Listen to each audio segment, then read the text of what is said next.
Selamat pagi dari Los Angeles, Bapak Ibu Saudara sekalian. Kami kasih dalam Tuhan Yesus Kristus. Selamat berjumpa kembali dengan kami dari Restoration Christian Church. Hari ini, hari Minggu tanggal 22 Juni tahun 2025. Saya Rili, Gembala Sidang, dan akan membahas sebuah topik yang saya beri judul From Pleasant to Bitter. Yang kira-kira berarti dari kenyamanan, dari kesenangan kepada kepahitan. Kita awali dengan doa. Tuhan Yesus, kami terima kasih berbicara kepada kami, Tuhan Yesus, sehingga kami dapat mengerti apa yang ingin Engkau sampaikan kepada kami pada saat kami membaca kebenaran firman-Mu dan menelitinya dari pihak pendengar. Terima kasih Tuhan, bersyukur dalam nama Tuhan Yesus. Haleluya. Amin.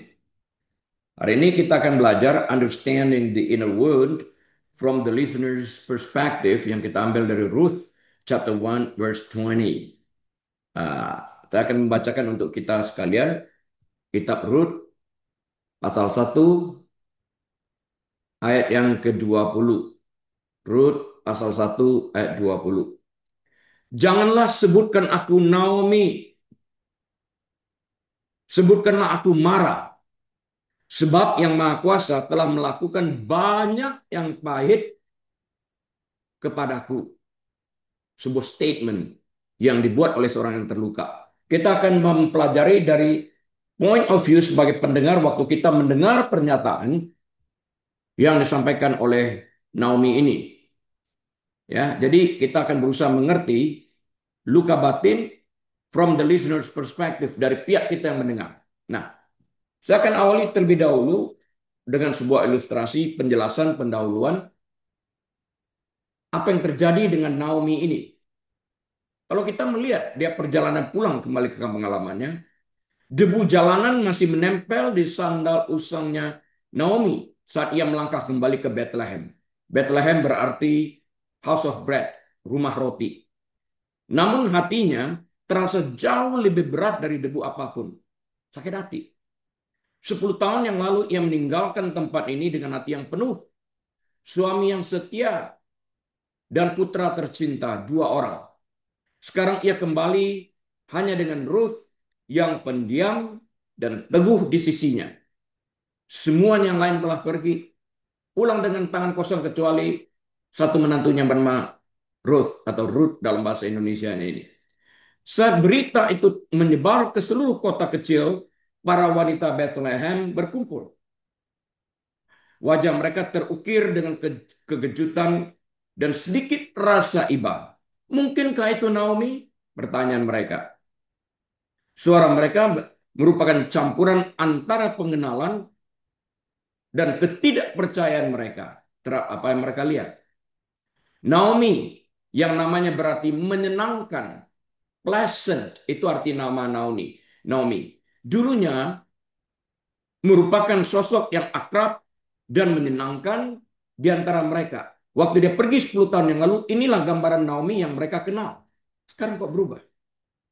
Naomi menatap wajah mereka yang ramah dan penuh tanda tanya. Dan gelombang kesedihan baru menerpa dirinya. Ia melihat niat mereka untuk memanggilnya dengan nama yang menjanjikan kegembiraan dan kemanisan. Naomi, tetapi hidupnya telah berubah sama sekali. Tidak seperti 10 tahun yang lalu. Perubahan terjadi. Matanya yang telah melihat begitu banyak kesedihan berkaca-kaca. Air matanya mengalir. Dengan desahan yang dalam, ia berbicara. Suaranya serak namun pasti karena emosi dan beban penderitaannya. Jangan panggil aku Naomi. Jangan panggil aku yang menyenangkan. Itu dulu 10 tahun yang lalu. Pintanya. Tangannya secara naluriah menyentuh dadanya. Seolah-olah untuk meredakan rasa sakit yang terdapat di dalam hatinya ini. Jangan panggil aku menyenangkan. Jangan panggil aku Naomi. Panggil aku Mara. Pahit artinya. Terdengar desahan kolektif dari kerumunan. Mara, pahit, mereka bergumam. Mengulang nama yang berarti pahit ini tadi. Sungguh, kamu mau dipanggil Mara. Apa yang terjadi? Naomi mengangguk. Tatapannya menyapu mereka. diam-diam mengundang mereka untuk mengalami dan memahami kedalaman rasa sakitnya ini. Dia mengundang mereka untuk mengerti dari sisi si pendengar, kita juga si pendengar. Ya, panggil aku marah. Tegasnya, suaranya menjadi lebih pelan. Karena yang Maha Kuasa telah memperlakukan dengan sangat baik. Garis bawah ini. Karena yang Maha Kuasa telah memperlakukanku dengan sangat baik. Sebuah statement dilakukan menunjuk kepada apa yang dilakukan Tuhan terhadap dirinya. Dia berani mengungkapkan ini karena kepahitan yang dialaminya. Pergi dengan tangan penuh, pulang dengan tangan kosong. Dia tidak perlu menjelaskan lebih lanjut. Garis-garis di wajahnya, kekosongan di matanya, fakta sederhana bahwa dia kembali tanpa Elimelek, suaminya, tanpa Mahlon dan Kilion, kedua putranya. Semuanya ini berbicara banyak, tangan kosong sekarang. Keberadaan Naomi ini atau Mara saat ini adalah gambaran dari kepahitan yang sekarang ditanggungnya. Sebuah bukti dari tangan takdir yang keras yang dia yakini telah diberikan Tuhan kepadanya. Yang harus dilaluinya. Nama Mara. Bukan lagi sekedar kata. Itu adalah pernyataan hidup. Dan sekarang ia bernapas dari kehilangan dan kesedihan yang mendalam. Sebuah pengalaman, sebuah tragedi yang dialaminya. Ayub juga mengalami. Tapi dia berada dari posisi yang lain cara menanganinya. Hari ini kita akan belajar dari Naomi. Perspektif dari pendengar. Nah, kekecewaan yang berakhir dengan kepahitan. Ini kita lihat, barusan saja kita lihat. Panggil aku marah, jangan Naomi. Kekecewaan yang berakhir dengan kepahitan. Hidup dengan perubahan yang tidak terduga. Seringkali menghadirkan musim-musim kehilangan, kekecewaan, dan penderitaan yang mendalam. Bagi orang yang tidak mengalaminya ini, tidak memiliki empati, bahkan menuduh kok begitu aja sedih. Orang yang mengalami ini tahu persis apa yang sedang diceritakan oleh Naomi ini, yang berganti nama menjadi Mara. Pengalaman-pengalaman ini, baik yang tiba-tiba dan dahsyat atau lambat, namun menggerogoti, dapat meninggalkan bekas yang tak terhapuskan pada jiwa kita. Menciptakan apa yang kita sebut sebagai luka batin. Ini bukan sekedar goresan dangkal yang berangsur-angsur sembuh. Bukan seperti itu. Ini adalah luka dalam yang sering tidak terlihat, yang mempengaruhi persepsi kita terhadap diri kita sendiri, terhadap orang lain, dan bahkan terhadap Tuhan. Ini dialami oleh Naomi. Luka-luka ini dapat terwujud sebagai kepahitan, keputusasaan, kemarahan, atau rasa hampa yang mendalam, yang membentuk interaksi dan pandangan dunia kita lama setelah trauma awal berlalu. Walaupun itu berlalu, ini masih membekas, diam di dalamnya. Narasi Alkitab kuno tentang Ruth, meskipun singkat, menawarkan lensa yang menyentuh dan kuat untuk mengeksplorasi fenomena yang sangat manusiawi ini. Ini ceritanya adalah inti ceritanya adalah kisah Naomi, seorang wanita yang mengalami serangkaian kehilangan yang menghancurkan, yang merenggut keluarganya, rumahnya, dan harapannya, mimpi masa depannya. Seruannya dalam Rut 1 ayat 20. Janganlah sebutkan aku Naomi, jangan panggil aku Naomi. Sebutkanlah aku Mara, panggil aku Mara. Sebab yang Maha Kuasa, ini alasannya, telah melakukan banyak yang baik kepadaku. Bukan sekedar pernyataan kesedihan pribadi, itu adalah ratapan mentah dan tanpa filter yang bergema selama ribuan tahun. Ini yang terjadi. Perhatikan baik-baik ini. Sehingga pada waktu ini terjadi pada kita, kita mengerti, kita memiliki empati kalau itu terjadi pada teman-teman di lingkungan gitu. Jangan abaikan, ini suatu pengajaran yang penting.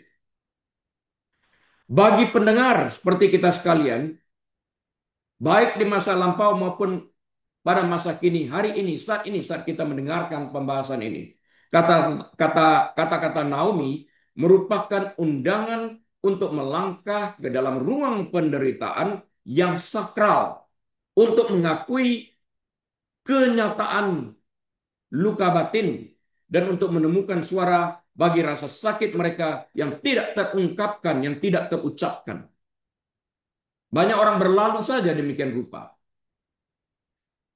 Kitab Rut ini akan menyelidiki Rut 1 ayat 20, meneliti konteks langsungnya, makna mendalam dari ratapan Naomi, dan yang terpenting, bagaimana pendengar kita sekalian dan di masa lampau maupun sekarang dapat memahami, mengidentifikasi, dan belajar dari ekspresi luka batin yang kuat ini.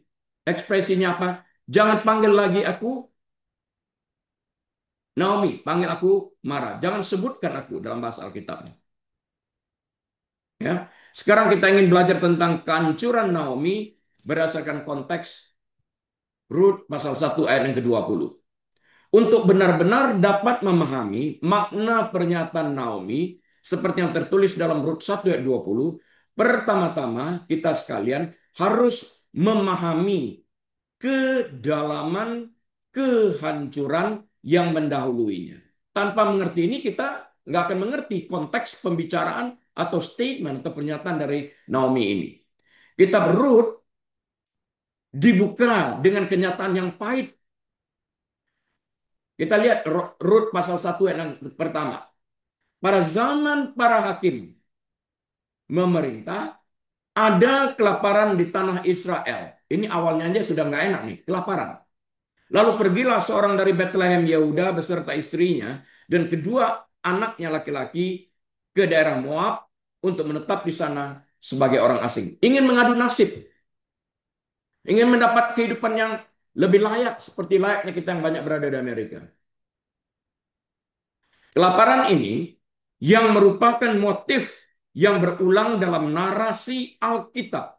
Bukan sekedar ketidaknyamanan, itu adalah krisis yang mengancam jiwa, yang memaksa keluarga untuk membuat pilihan yang mustahil. Tinggalkan kampung halaman, pergi ke tempat negara asing yang kita tidak ketahui.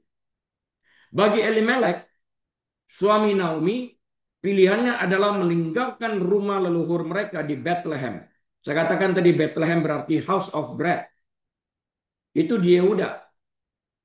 Sebuah tempat yang namanya rumah roti, house of bread. Dan mencari nafkah di negeri asing di tanah Moab. Mengadu nasib, mengadu untung di sana. Harus meninggalkan Bethlehem.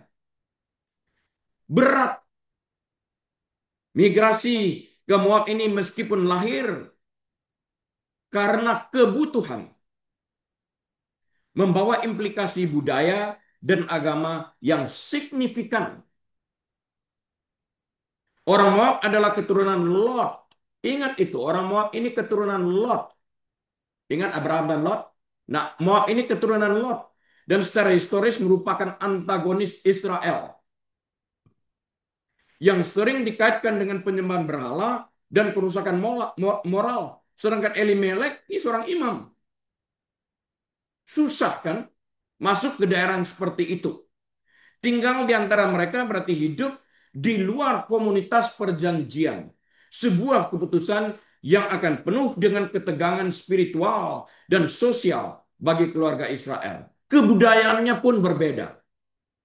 Namun bertahan hidup menentukan jalan hidup mereka.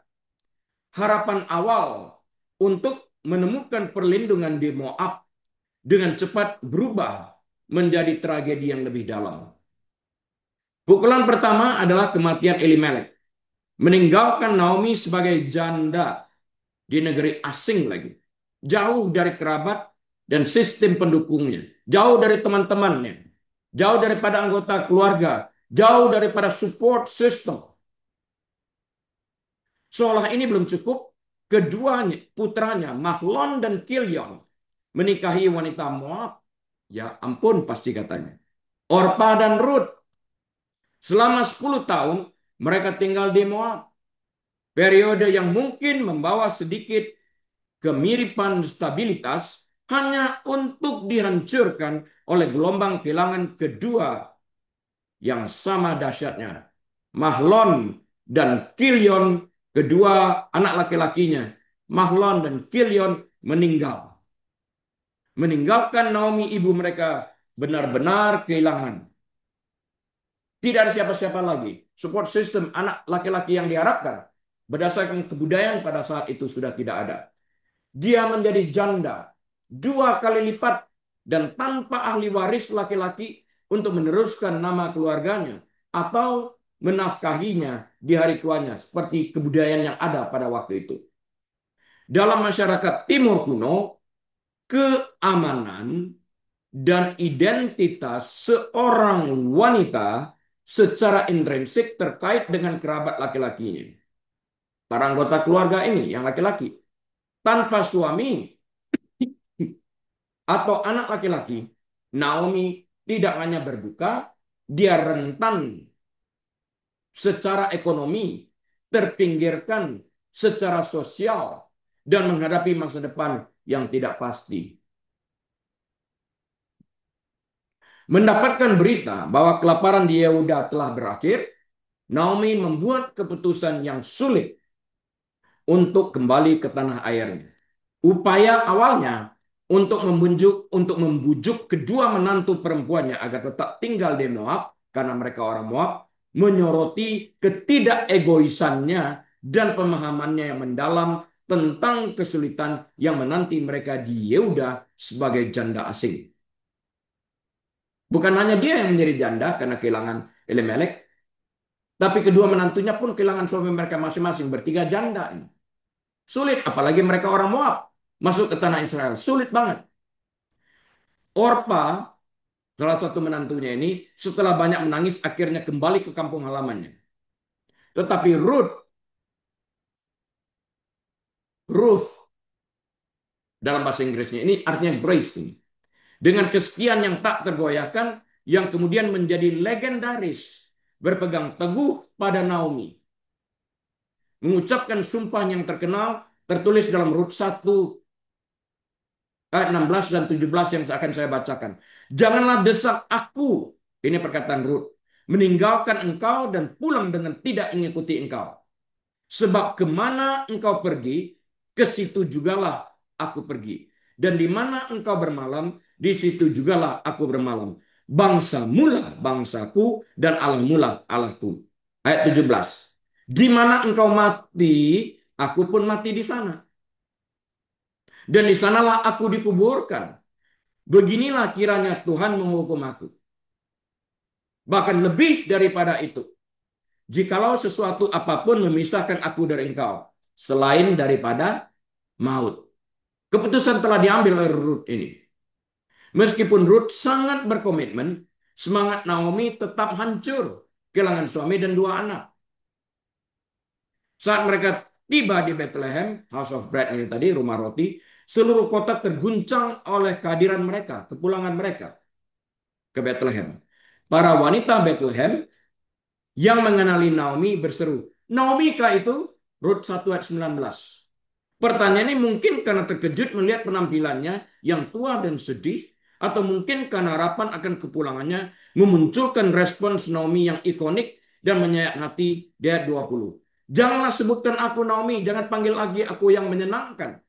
Sebutkan aku marah, sebutkan aku pahit, panggil aku pahit. Sebab yang Maha Kuasa telah melakukan banyak yang pahit kepadaku. Ini adalah puncak kesedihannya. Pernyataan publik tentang luka batinnya yang diucapkannya secara terbuka dan disaksikan semua orang yang mendengarkan. Ratapan Naomi itu apa? Panggil aku marah. Sebutkan aku marah. Sebutkan aku pahit. Panggil aku pahit. Ini ratapannya. Rut 1 ayat yang ke-20 jauh lebih dari sekedar pernyataan kesedihan. Bukan. Ini adalah ratapan teologis yang sangat mendalam. Pernyataan publik tentang luka batin yang telah menggerogoti jati diri Naomi. Perintahnya, janganlah sebutkan aku Naomi, sebutkanlah aku marah. adalah tindakan radikal untuk mengganti nama, melucuti makna nama aslinya untuk mencerminkan kenyataan pahit dari keberadaannya saat ini. Aku pahit.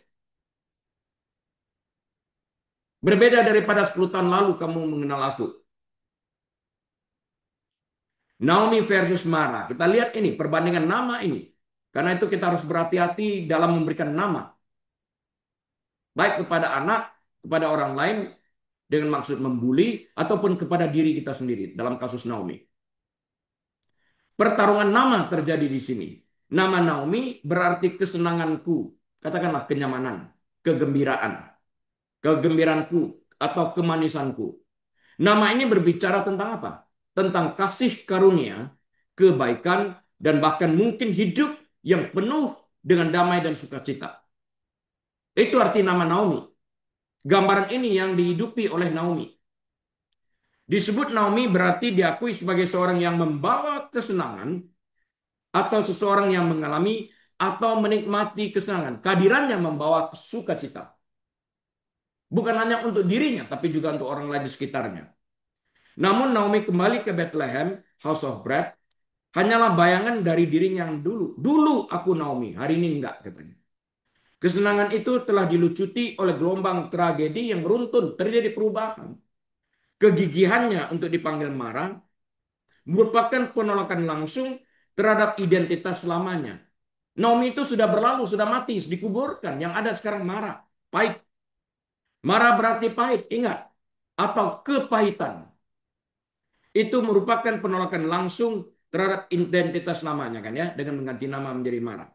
Itu adalah nama yang merangkum keadaan emosional, mentalnya, takdir yang dirasakannya, dan kesimpulan teologisnya adalah tentang hubungannya dengan Tuhan. Karena yang Maha Kuasa telah banyak membuat hidupku pahit, katanya kan.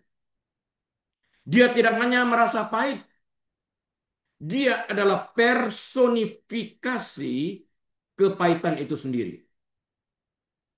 Luka batinnya telah menjadi identitas publiknya karena itu diumumkan secara publik. Penggantian nama ini merupakan tindakan simbolis berkabung. Sebuah cara untuk mengkomunikasikan kepada komunitasnya tentang kedalaman penderitaan yang dialaminya dan transformasi yang ditimbulkan oleh kesedihannya yang sangat mendalam. Seolah-olah dia berkata, wanita menyenangkan yang pernah kamu kenal dan telah pergi, sehingga yang tersiksa saat ini hanyalah kepahitan. Wanita yang kamu kenal sebagai wanita menyenangkan ini sudah dikuburkan, istilah lainnya. Yang ada yang lahir sekarang ini adalah kepahitan yang kamu lihat dari pribadi ini. Yang lama sudah berlalu, itu kesenangannya berlalu. Kepahitan hidup menghasilkan apa yang kau lihat pada hari ini. Marah, kepahitan. Perlakuan pahit yang maha kuasa. Sebuah tuduhan teologis. Bagian yang paling mencolok dan mungkin meresahkan dari ratapan Naomi adalah tuduhan langsungnya kepada Tuhan. Sebab yang maha kuasa telah melakukan banyak yang pahit kepadaku. Dia menuduh Tuhan melakukan ini terhadap dirinya. Dia mempergunakan istilah dalam bahasa Hebrew-nya Shaddai, yang maha kuasa. El Shaddai. Ia menggunakan nama ilahi Shaddai yang sering diterjemahkan sebagai yang maha kuasa atau Tuhan yang maha kuasa. Nama ini menekankan kuasa, kedaulatan, dan kecukupan Tuhan itu sendiri. Dengan menyebutkan Shaddai, Naomi mengakui otoritas tertinggi Tuhan. Tetapi Naomi melakukannya dalam konteks tuduhannya yang mendalam karena kepahitan yang dialaminya. Ia tidak sekedar mengatakan bahwa hal-hal buruk telah terjadi. Ia secara eksplisit mengatakan bahwa Tuhan dalam kemahakuasaannya menyebabkan penderitaannya. Dia, Tuhan, bersikap pahit terhadapnya Naomi atau secara lahiriah, membuatnya pahit. Ini adalah ekspresi kuat dari luka batin yang tidak hanya mempengaruhi kesejahteraan pribadinya, tapi juga berdampak besar pada hubungannya dengan Tuhan. Berbeda dengan Ayub kan? Tuhan memberi, Tuhan mengambil. Dengan telanjang aku datang, dengan telanjang aku pergi. Terpujilah Tuhan. Reaksinya berbeda. Nanti akan kita bahas suatu saat. Imannya atau setidaknya pemahamannya tentang pemeliharaan Tuhan yang penuh belas kasih telah hancur, tidak dilihatnya lagi. Dia melihat Tuhan bukan sebagai pelindung atau penyedianya, tetapi sebagai agen aktif dari rasa sakitnya. Ini adalah aspek umum meskipun tidak terucapkan dari luka batin yang dalam. Sering terjadi ini. Orang menuduh Tuhan. Perjuangan untuk mendamaikan penderitaan dengan Tuhan yang penuh kasih dan berkuasa. Berjuang dia untuk mengerti ini. Ratapannya adalah curahan jiwa yang jujur dan mentah dari pergumulan jiwa dengan keadilan ilahi dan pengabaian yang dirasakannya. Pribadi sifatnya, personal. Tapi tangisannya ini bersifat universal. Jadi universalitas tangisan Naomi, ratapan Naomi, meski khusus untuk keadaannya, memiliki resonansi universal. Ratapan ini berbicara tentang pengalaman manusia. Tentang apa? Jadi ratapan ini berbicara tentang pengalaman manusia tentang yang pertama, kehilangan identitas. Naomi berganti marah. Bagaimana penderitaan dapat mendefinisikan ulang siapa kita. Terkadang sampai titik di mana kita tidak lagi mengenali diri kita sendiri. Itu yang pertama, kehilangan identitas. Yang kedua, menyalahkan Tuhan yang baik adanya. Kecenderungan alami manusia untuk mempertanyakan, menuduh, atau bahkan mengamuk terhadap Tuhan ketika dihadapkan pada rasa sakit yang tidak dapat dijelaskan. Ini adalah ekspresi kesedihan yang sah. Tidak selalu merupakan tanda iman yang lemah, tidak. Melainkan pergumulan yang mendalam yang ada di dalamnya. Sakit itu melebihi segala sesuatunya. Dan dia tidak ada jalan keluarnya. Pandangannya yang tadinya melihat Tuhan yang sumber kebaikannya berubah karena penderitaan yang dialaminya. Yang ketiga, pengalaman manusia tentang ini mencerminkan bukan hanya kehilangan identitas, bukan hanya menyalahkan Tuhan. Yang kedua, dan yang ketiga adalah ekspresi publik tentang rasa sakit pribadi. Ekspresi publik tentang apa? Rasa sakit pribadi. Diucapkannya, diumumkannya, diberitahukannya kepada khalayak ramai. Kesediaan Naomi untuk mengartikulasikan luka batinnya di depan umum, mengundang komunitasnya untuk mengakui penderitanya. Mereka melihat secara jelas, pergi dengan suami dan kedua anak, pulang dengan membawa Ruth, satu di antara dua menantunya ini. Orpa sudah pulang. Hal ini berbeda dengan tekanan masyarakat untuk menjadi kuat atau menyembunyikan rasa sakit seseorang. Ini diucapkan, kamu harus mengerti sehingga kamu nggak dapat mengatakan yang kuat ya, yang tabah ya. Naomi menolak ini. Karena perkataan ini hanyalah sebuah denial. Kalau orang mengatakan orang sedang menderita, yang kuat ya, artinya kamu sedang mengatakan deny your feeling, deny your emotion, deny whatever happened to you. It cannot be. Naomi membuat batasan di sini. Aku tersakiti, aku dalam keadaan melarat, aku dalam keadaan sedih. Lihat ini.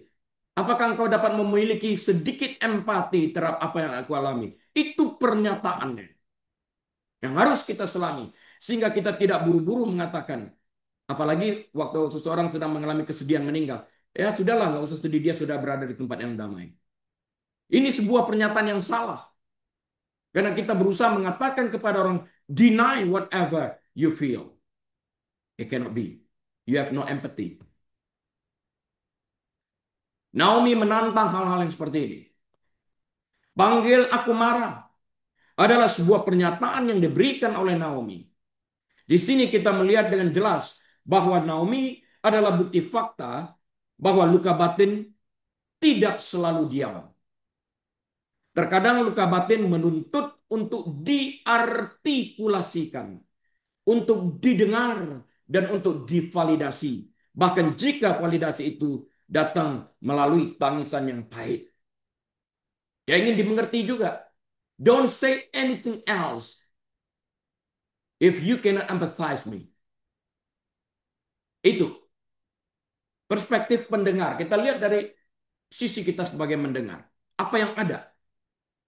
Empati dan identifikasi. Jika kita berada pada posisi Naomi seperti apa?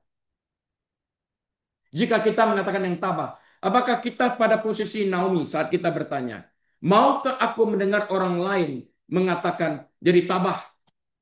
Atau kita mau mendengarkan word of empathy, kata-kata yang penuh dengan pengertian. Kita harus merefleksikan itu ke dalam diri kita sendiri. Jangan terburu-buru dan kemudian pada waktu orang salah mengerti, kamu salah mengerti sih. Diputar kembali tanpa mau mengakui ini. Bagi pendengar, termasuk kita sekalian, Rut 1 ayat 20 merupakan ajakan yang mendalam untuk apa? Untuk berempati, bukan simpati. Berempati jauh lebih keras. Merasakan apa yang orang lain rasakan kalau kita pada posisi itu. Ratapan Naomi yang lugas melampaui waktu dan budaya. Artinya masih berlaku sampai saat ini. Sekian ribu tahun yang lalu terjadinya. Menyentuh hati siapapun yang pernah mengalami kehilangan atau kekecewaan yang signifikan. Kekuatan kata-kata yang terletak pada keaslian dan universalitasnya. Empati dan identifikasi dengan kehilangan. Titik koneksi paling langsung bagi setiap pendengar adalah pengalaman kehilangan. Meskipun keadaan kehilangan masing-masing berbeda. Kehilangan orang yang dicintai misalnya. Kehilangan pekerjaan misalnya. Kehilangan mimpi untuk masa depan misalnya. Kehilangan kesehatan. Atau kehilangan rasa aman. Lanskap emosional, kesedihan sangatlah mirip. Litani kehilangan Naomi. Berturut-turut. Kehilangan suami, kehilangan anak laki-laki, kehilangan rumah, kehilangan stabilitas ekonomi. Too much yang dialaminya. Mencerminkan sifat penderitaan manusia yang beraneka ragam. Seseorang yang ikut mendengarkan litani tersebut mungkin sedang mengidentifikasi dirinya dengan duka. Waktu kita mendengarkan ini, kita mengidentifikasi diri kita. Ya, gue pernah juga berduka. Beban berat karena kehilangan seseorang yang tidak tergantikan. Ini kehilangan 3, ayo kehilangan lebih banyak. Keterasingan, perasaan tercabut, perasaan tersingkirkan, perasaan terasingkan, perasaan tidak lagi memiliki. Itu dia. I belong to nobody. Aku tidak milik siapa-siapa lagi. Suamiku sudah meninggal, kedua anakku sudah meninggal. Aku bukan milik siapa-siapa lagi. Aku orang asing, pendatang, terasing, tidak diterima. Perasaan seperti itu coba direnungkan pada pihak Naomi. Dulu dia gembira, sekarang berada dalam posisi seperti ini. Beban demi beban, malapetaka demi malapetaka dialaminya. Kehancuran finansial, kecemasan, dan keputusan yang menyertai kesulitan ekonomi. Dan kemudian kehilangan masa depan. Mimpinya hilang. Hancurnya harapan dan rencana untuk apa yang seharusnya terjadi. Ketika Naomi berkata, Yang Maha Kuasa telah melakukan banyak yang pahit kepadaku. Seorang pendengar yang pernah merasakan beratnya keadaan yang berada di luar kendali. Di luar kendali. Saya ulang. Seorang pendengar yang pernah merasakan beratnya keadaan yang berada di luar kendali mereka dapat langsung merasakannya. Kata-katanya membenarkan perasaan mereka sendiri yang kewalahan dan menjadi sasaran kemalangan. Yang kedua, pembenaran atas rasa sakit dan kepahitan. Mungkin salah satu ungkapan terpenting yang Naomi tawarkan kepada pendengar adalah pembenaran atas rasa sakit mereka, atas rasa sakit yang pernah kita alami, bahkan kepahitan mereka, kepahitan kita. Dalam banyak budaya, ada tekanan yang tak terucap, yaitu untuk tetap kuat ya, tabah ya. Jangan pikir yang negatif, pikirkan yang positif saja. Itu toxic positivity. Itu negatif positivity. Deny perasaan itu sendiri, padahal Tuhan memberikan perasaan itu kepada kita. Yang kuatnya laki-laki nggak boleh nangis. Untuk apa Tuhan menciptakan air mata juga bagi laki-laki? Ya, ini tidak terucapkan. Tetap kuat ya, maju terus. Atau untuk melihat sisi baiknya ketika menghadapi kesulitan. Lupakan ini, lihat yang positif saja. Excuse me, dia sedang dalam keadaan bersedih. Engkau tidak pada posisi itu. Kalimat yang disampaikan Naomi ini, coba berpikir jika itu terjadi pada dirimu. Ekspresi kesedihan, terutama kesedihan yang berkepanjangan atau intens, dapat membuat orang lain tidak nyaman. Yesus pun merasakan penderitaan manusia akibat dosa. Waktu Lazarus mati, ia menangis. Ekspresi empati yang terdalam from the God man, dari Allah manusia ini. Kepahitan seringkali dilihat sebagai emosi negatif yang harus ditekan atau diatasi secara tepat. Hal ini mendorong orang yang sedang mengalami kemalangan untuk mengabaikan perasaan mereka yang sedang susah dan menggantikannya dengan sesuatu yang positif. Saya katakan tadi, hal ini mengarah kepada negatif positivity atau toxic positivity. Saya ulang, negatif positivity atau toxic positivity adalah suatu yang secara sengaja mendorong orang untuk melupakan perasaan yang sedih ini. Yesus tidak melarang orang yang bersedih pada saat Lazarus meninggal. Itu ekspresi emosi mereka, ekspresi perasaan mereka, fully okay. Yesus tidak melarang itu. Naomi menentang ini. Dia tidak menutupi pengalamannya. Dia tidak berpura-pura baik-baik saja. Enggak kok. Dia tidak berbasa-basi seakan-akan baik. Sebaliknya dia menamai rasa sakitnya. Mengganti namanya sendiri dengan nama itu. Dari Naomi menjadi marah. Dari kesenangan, kenyamanan menjadi kepahitan. Dan mengaitkannya langsung dengan Yang Maha Kuasa. Dalam pengertiannya, dalam kepahitannya, dalam kesusahannya, dia mengungkapkan kata-kata yang kurang elegan ini, yang tidak elok ini, menyalahkan Tuhan, sumber kebaikan.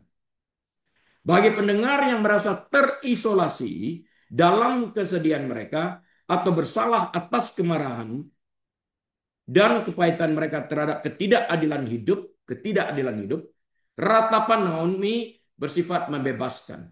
Jadi jangan buru-buru, jangan salahkan Tuhan loh. Kita lantas mengkhotbahkan orang tersebut dari sisi teologi. Hold on, rasakan dulu kepahitan itu. Sehingga kita dapat mengampirinya dengan empati. Mengizinkan dia mengucapkan kata-kata seperti demikian. Jangan terburu-buru melemparkan kata-kata yang mendiskreditkan perasaan terluka ini. Bunyinya, tidak apa-apa untuk tidak baik-baik saja. Itu pesan Naomi. Nggak apa-apa kok kalau kamu merasa sedih. Nggak apa-apa kok kalau kamu merasa marah. Nggak apa-apa kok kalau kamu merasa kecewa. Fine-fine aja kalau kamu merasa itu. Kalau enggak, kenapa Tuhan menciptakan perasaan? Apa kamu lebih dari Tuhan mau menyingkirkan perasaan tersebut? Not good. Tidak apa-apa untuk merasa pahit. Oke. Rasa sakitmu itu nyata. Dan itu pantas untuk diakui. Aku sakit loh. Aku terluka loh.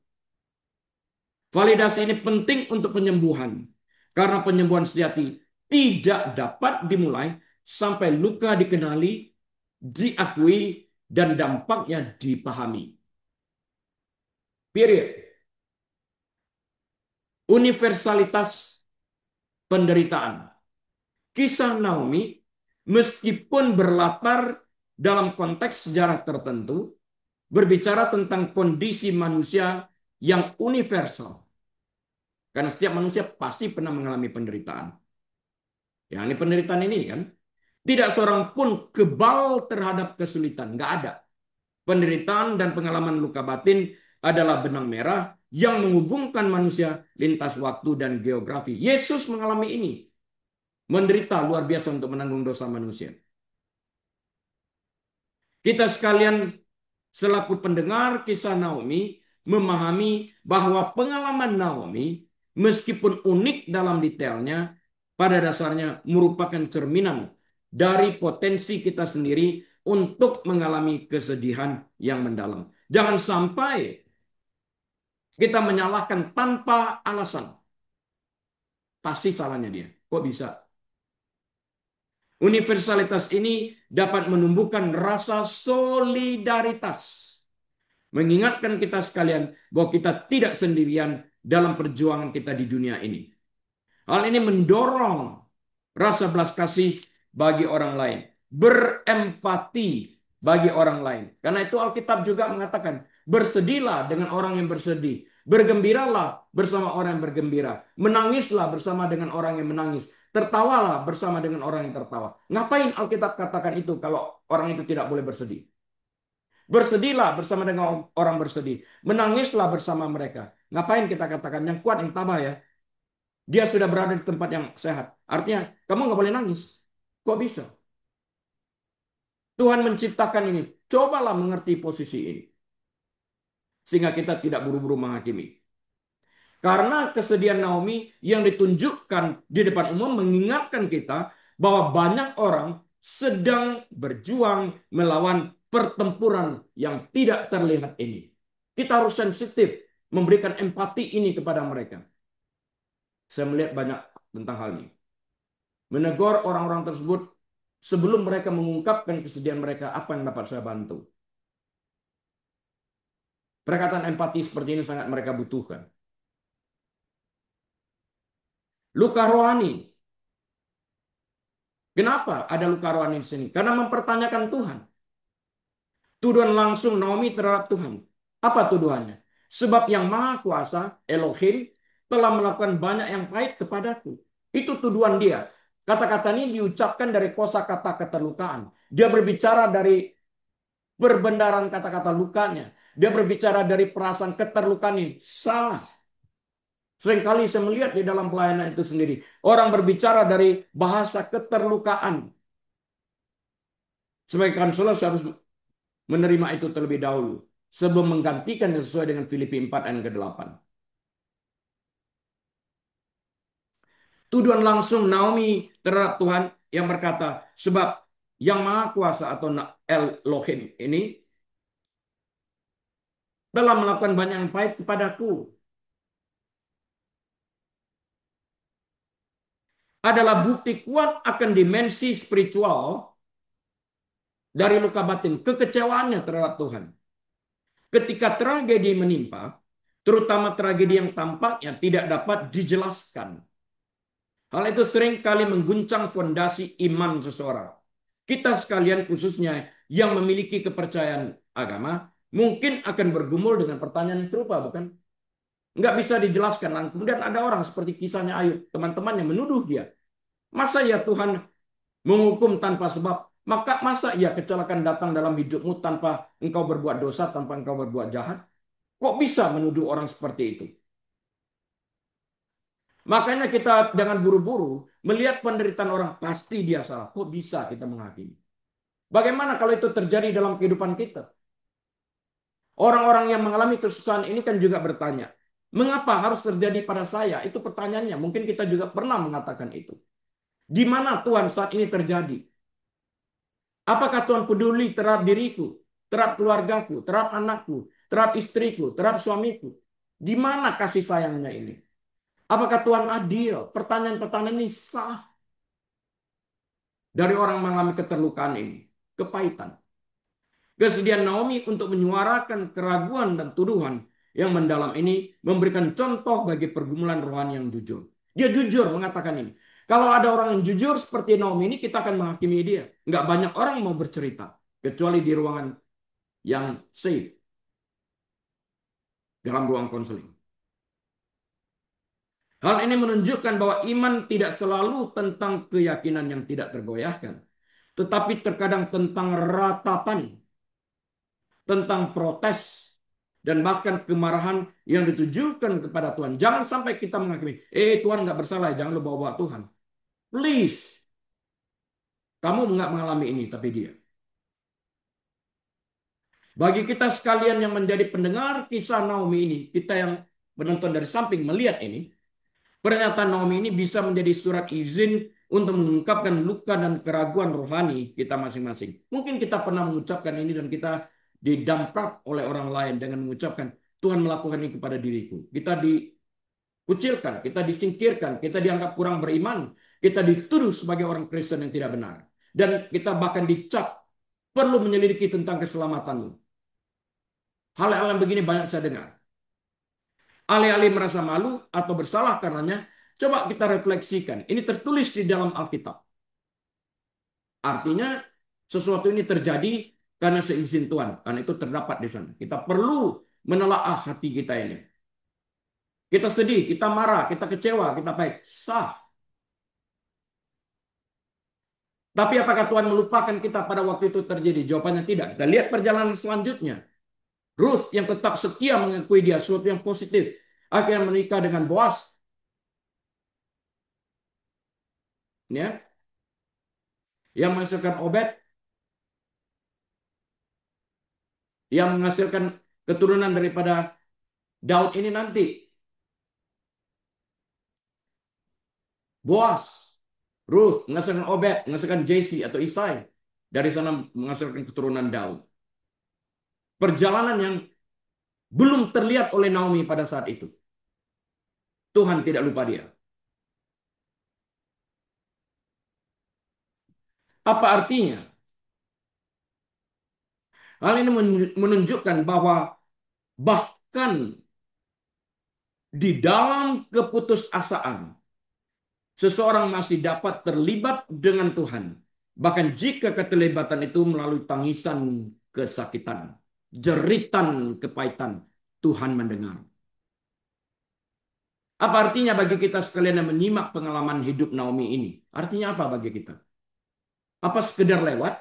Atau ada artinya membekas di dalam hati dan pikiran kita? Hal ini dapat menumbuhkan empati terhadap luka yang tidak terlihat oleh orang lain. Karena semua orang bisa menceritakan. Saya katakan tadi di ruang konseling, saya melihat ini. Kadang-kadang sebelum diungkapkan, saya menanyakan, hatimu kok berat banget ya? Apa yang dapat saya bantu?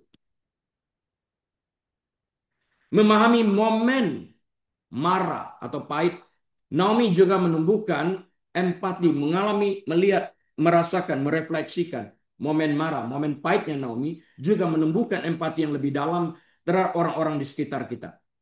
Sama seperti para wanita Bethlehem yang mungkin awalnya hanya melihat kepulangan fisik Naomi. Kok berbeda ya? Kata-katanya memaksa mereka untuk melihat kehancuran hatinya. Demikian pula dalam kehidupan sehari-hari, orang seringkali membawa luka batin yang dalam, yang tidak langsung terlihat. Aplikasi ini mendorong kita selaku pendengar untuk apa? Untuk melihat lebih jauh melewati permukaan yang ada. Tembus pandang, mengenali bahwa perilaku sulit atau sikap menarik diri seseorang mungkin berasal dari rasa sakit yang tidak ditangani. Perasaan marah kepada Tuhan ini. Dia kok berubah ya? Dulu orang setia pada Tuhan kok hari ini begini ya? Bisa nggak kita melihat itu dari sisi yang lain? Dia berbicara dari keterlukaannya ini tadi. Kok dia ketus? Bisa nggak kita lihat di luar itu bahwa dia sesungguhnya nggak ketus? Ini bahasa keterlukaan. Bisa nggak kita lihat bayi yang kotor bermain lumpur itu sebenarnya bersih pada saat kita tahu solusinya memandikannya? Bisa nggak pandangan kita tembus melihat sesuatu? End resultnya. Desired changesnya ini tadi. Mendengarkan secara aktif. Bisa nggak kita memberikan telinga kita untuk mendengarkan secara aktif? Hadir dan penuh perhatian saat orang lain berbagi perjuangan mereka. Memvalidasi pengalaman mereka daripada meremehkannya. Perhatikan, sekalipun tidak semua orang mau diperhatikan. Banyak juga orang menolak pada saat kita memberikan empati. Nggak perlu sakit hati. Karena rasa pride mereka masih ada di sana. I can handle it all by myself. That's fine. Leave them alone. Nggak perlu sakit hati juga. Itu pilihan mereka. Sekalipun tidak diakui, ya itu adanya orang-orang ini. Menawarkan kehadiran yang penuh kasih sayang, menawarkan perhatian, menawarkan empati, menawarkan kepedulian. Seperti Ruth, terkadang respons paling kuat terhadap luka batin seseorang adalah dengan berada di sana. Hadir sekalipun tidak berkata-kata. Tanpa menghakimi atau kebutuhan untuk memperbaiki mereka. Let them be themselves. Karena mereka belum siap misalnya. Mereka menolak. Kadang-kadang pride mereka. I can handle it all by myself. That's fine. Hal ini mengarah pada komunitas yang lebih penuh kasih sayang dan pengertian. That's okay. Di mana individu merasa cukup aman untuk mengungkapkan kerentanan mereka. Mungkin sistem pendidikan mereka di keluarga seperti itu untuk tidak berbagi, untuk menanggung penderitaan itu seorang diri. Atau mungkin terhadap malulah keluarga dan ini dan sebagainya. Atau mungkin mendapat tekanan dari pihak keluarga untuk tidak bercakap, tidak berkata-kata. Atau dituduh, dihakimi jika engkau membuka mulut. Banyak hal yang terjadi. Kita harus menerima orang itu sebagaimana orang itu saat mereka siap. Nggak perlu ungkapkan ini lagi. Coba dibantu kecuali mereka nggak mau. Summary saya seperti apa? Seruan Naomi yang memilukan dalam Rut 1:20, janganlah sebutkan aku Naomi, sebutkan aku Mara, sebab yang Maha Kuasa telah melakukan banyak yang pahit kepadaku, merupakan bukti abadi akan kenyataan mendalam tentang keberadaan luka batin. Itu adalah ratapan mentah tanpa filter yang merangkum beban berat dari berbagai kehilangan. Hancurnya identitas dari Naomi berganti Mara dan pergumulan yang menyakitkan dengan pemeliharaan ilahi yang dianggap bermusuhan. Dia berbicara dari kosakata keterlukaan ini tadi. Bagi pendengar kisah Naomi ini, baik di masa lampau maupun masa kini, kata-kata Naomi merupakan undangan yang kuat untuk berempati dan merefleksikan diri. Kata-kata itu mengesahkan pengalaman universal manusia akan rasa sakit, akan rasa kepahitan dan keraguan terhadap Tuhan dalam menghadapi penderitaan yang tidak dapat dijelaskan. Dengan menempatkan diri pada posisi Naomi, kita sekalian selaku pendengar memperoleh izin untuk mengakui luka-luka kita yang tidak terlihat ini. Untuk menyuarakan keluh kesah kita tanpa rasa malu. Dan untuk memahami dampak kesedihan dan keterlukaan yang beraneka ragam. Spiritual, psikologis, dan sosial. Kita tidak dapat memulai kesembuhan tanpa membawa alam bawah sadar di mana keterlukaan itu terdapat ke dalam alam sadar kita. Mengakuinya, tanpa itu tidak ada kesembuhan. Kisahnya mengingatkan kita bahwa keterlibatan yang otentik dengan rasa sakit kita adalah langkah awal yang penting menuju penyembuhan. Bahkan jika keterlibatan itu awalnya diungkapkan melalui kepahitan. Mengakui kesedihan dan kepahitan kita di hadapan Tuhan dan memohon pertolongannya adalah langkah awal untuk mencapai pemulihan yang sempurna. Yesus pun mengakuinya. Bapa, jika memungkinkan, biarlah cawan ini berlalu daripadaku. Dia menderita banget, dia berkomunikasi, memohon empati daripada Bapaknya. Sah, kita manusia. Kita perlu mengkomunikasikan perasaan keterlukaan ini pada orang yang tepat di ruangan yang safe. Amin. Mari kita tutup dalam doa. Tuhan, kami terima kasih hamba-Mu telah selesai berbicara. Biarlah Tuhan melanjutkan ini, memberi penjelasan kepada kami, pribadi lepas pribadi. Termasuk mereka yang mendengarkan melalui YouTube. Mari kita angkat kedua tangan kita dan buka pintu hati kita. Terimalah berkat Tuhan. Tuhan memberkati engkau dan melindungi engkau. Tuhan menyinari engkau dengan wajahnya dan memberi engkau kasih karunia. Tuhan menghadapkan wajahnya kepadamu dan memberi engkau damai sejahtera. Tuhan membuat engkau menjadi kepala, bukan ekor. Naik, tidak pernah turun. Diberkati saat engkau masuk, diberkati saat engkau keluar. Diberkati bakulmu, diberkati tempat adonanmu, diberkati kandunganmu, diberkati kesehatanmu, diberkati rumah tanggamu, diberkati anak cucumu, diberkati pelayananmu, diberkati pekerjaanmu. Apa saja yang kau kerjakan dengan kedua tanganmu, Tuhan membuat engkau berhasil agar nama Tuhan dipermuliakan. Karena Tuhan sudah memberkati engkau. Biarlah kita membuka lembaran waktu kita ini dengan hati penuh dengan ucapan syukur dan terima kasih. Dengan hikmat marifat dari Allah Bapa, damai sejahtera dari Tuhan Yesus, dalam persekutuan yang manis dan erat bersama dengan Tuhan Allah Roh Kudus saat ini, bahkan sampai selama-lamanya. Yesus Tuhan, datang kali keduanya menjemput kita semua yang percaya kepadanya. Haleluya. Semua kita yang menerima berkat berkata bersama-sama, amin. Baik Bapak Ibu Saudara sekalian, atas seizin Tuhan, kita akan berjumpa kembali minggu depan. Saya Rili, mohon diri dari Los Angeles. Shalom.